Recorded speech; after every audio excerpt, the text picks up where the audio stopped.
Something extraordinary is unfolding right now, and if you are not paying attention, you are going to miss one of the most dangerous and most hopeful moments in modern history at the exact same time. The United States of America, the most powerful military force on the face of this earth, is sitting across the table, not in a room, not face to face, but in urgent, back-channel negotiations with Iran. And what hangs in the balance is not just one country's future.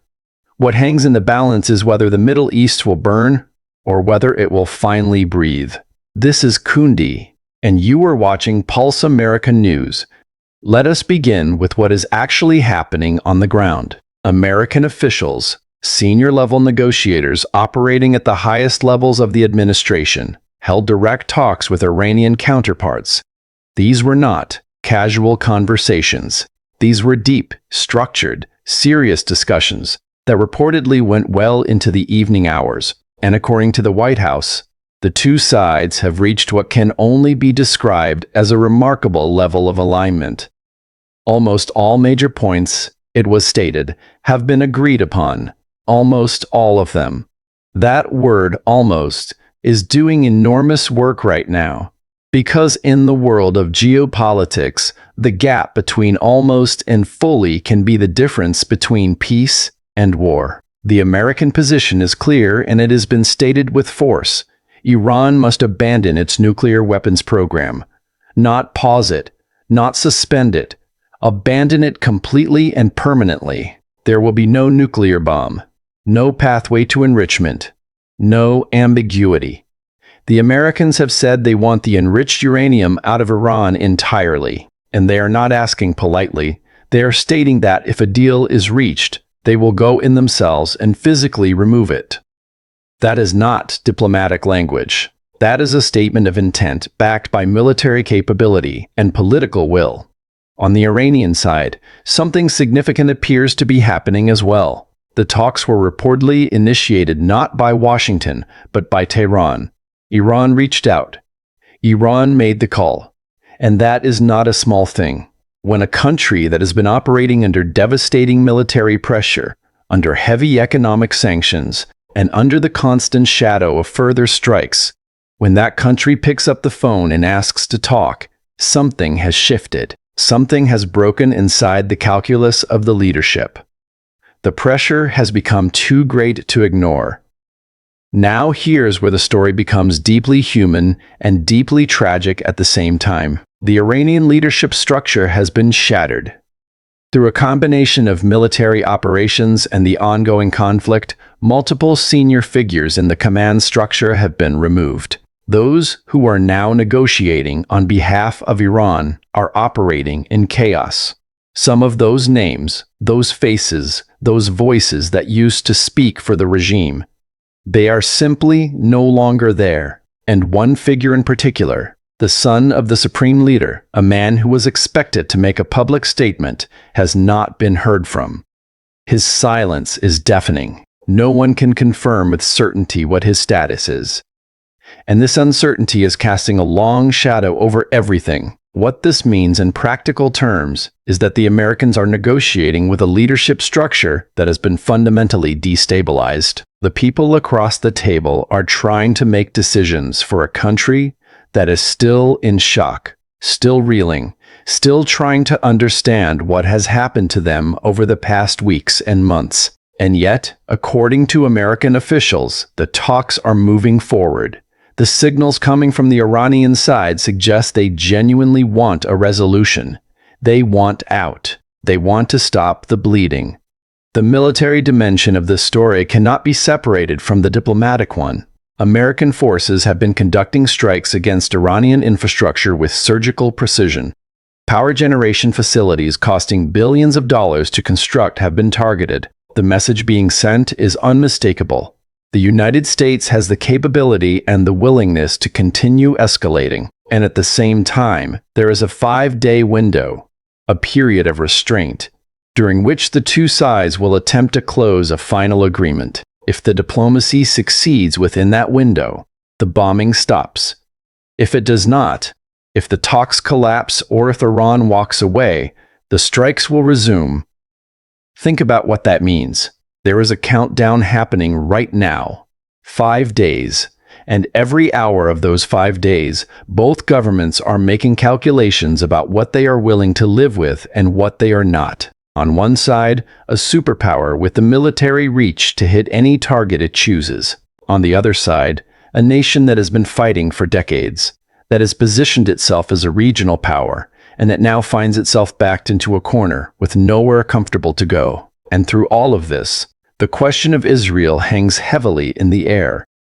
Israel has been watching these negotiations very carefully, and there is a real question, a legitimate and urgent question, about whether Israel would honor any ceasefire that comes out of these talks. The answer being offered is that Israel has been kept closely informed, that they were consulted, that they will be satisfied with the outcome. The argument is that a deal that removes Iranian nuclear capability permanently and rolls back the missile program is exactly what Israel has been asking for decades. If that is what emerges, the argument goes, Israel will be happy.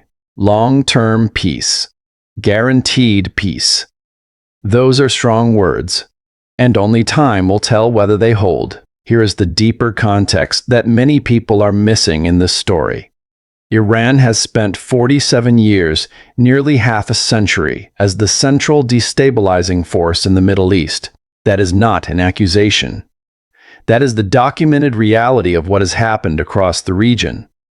Countries surrounding Iran have been pulled into conflicts they did not start. Proxy forces funded and armed by Tehran have fought wars in multiple countries simultaneously. The ambition to reshape the regional order, to threaten Israel's existence, to dominate the Gulf.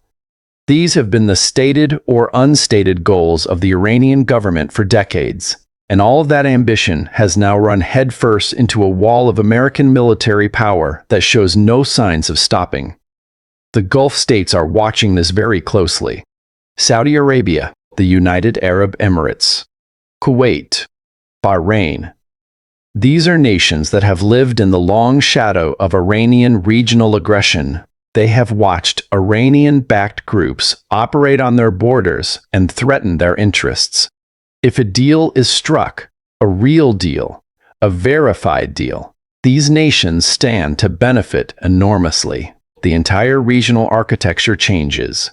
The pressure that has been building across the Gulf for decades begins to release. The possibility of genuine, durable stability becomes real for the first time in a very long time.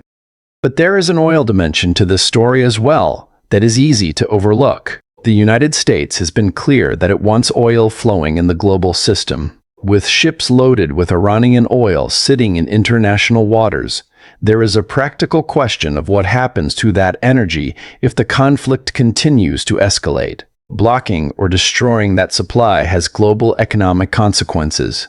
So even as military operations continue, there is a recognition that the global economy needs to keep functioning, that the price of oil affects every country on Earth, and that a prolonged conflict in the Persian Gulf would send shockwaves through every market, every supply chain, every family budget around the world. Now let us talk about what a deal would actually require. On the Iranian side, it means accepting that the nuclear dream is over. Whatever ambitions existed, whatever calculations were made about the deterrence value of a nuclear weapon, those must be surrendered. The enriched uranium must go. The enrichment infrastructure must be verifiably dismantled. The missile program must be scaled back. Peaceful development can continue, but the weapons program ends. Full stop. These are not starting positions in a negotiation. These are described as firm requirements, lines that will not move. What does Iran get in return? The strikes stop. The military campaign that has been devastating Iranian infrastructure pauses and then ends. The economic stranglehold begins to lift. The possibility of rebuilding, of reconstructing what has been destroyed, of rejoining the international community in some form, of giving the Iranian people a future that is not defined by permanent siege. That possibility opens up. The argument being made is simple. Why would any rational leadership choose continued destruction over a deal that ends the conflict? Why would they choose to watch their power plants collapse and their economy implode when an alternative is being offered? That is the fundamental question hanging over these 5 days, and the answer will determine whether the next chapter of Middle Eastern history is written in the language of diplomacy or the language of war. What is clear is that the world is watching. Every capital on earth has its eyes on this moment.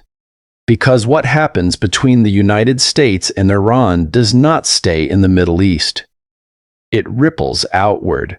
It sets precedents. It sends signals to every other country that has been weighing the costs and benefits of pursuing nuclear capability. If Iran gives it up, if the world's most defiant nuclear aspirant surrenders its program under American pressure, that message lands everywhere, in every capital where those calculations are being made right now. Kundi here with Pulse America News, and this story is not over. The clock is running. The negotiations are live. The outcome is not guaranteed. But for the first time in a very long time, there is a genuine possibility that something changes, that the region exhales, that the decades-long standoff between Iran and the rest of the world reaches something that looks, at least from a distance, like resolution. We will be watching every development, every statement, every signal. Stay with Pulse America News, because in a world moving this fast, you cannot afford to blink.